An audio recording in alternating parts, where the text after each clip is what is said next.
But so if we were to throw a map up here and follow your how old are you at this time? 25? 20, maybe 27, 28, going to Princeton. So you're a young man growing up on a farm, very quickly make your way to Alaska, then to Kentucky, then to Mississippi, and then to Memphis. And then eventually you find your way up to New Jersey. Yeah. So you've covered a good chunk of the map of the United States very quickly as a young man.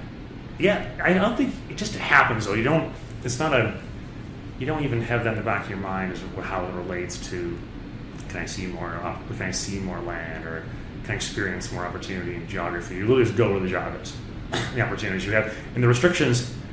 At that time, I had no restrictions. So my wife at the time, Bonnie, and I, she was from Alaska. She went down and got her master's at Memphis State when we were there. At the same time, I was moving to Princeton, so she stayed in Memphis and joined me in Princeton later. And we were kind of like nomads, and it worked really well.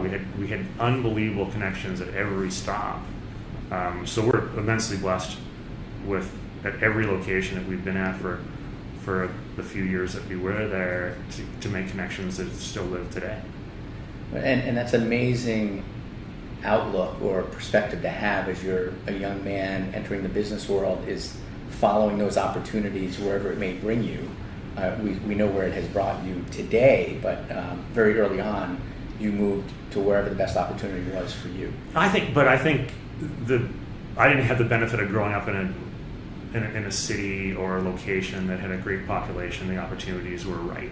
I grew up in a town that there wasn't going to be a lot of opportunity. The farming was probably the best opportunity, and it probably wasn't for me, even though it created an unbelievable childhood, an unbelievable opportunity for mom and dad, but it just probably wasn't for me, as I had interest elsewhere.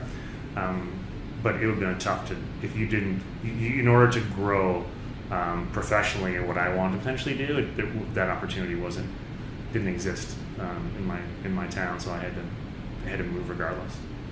So you hit on something earlier.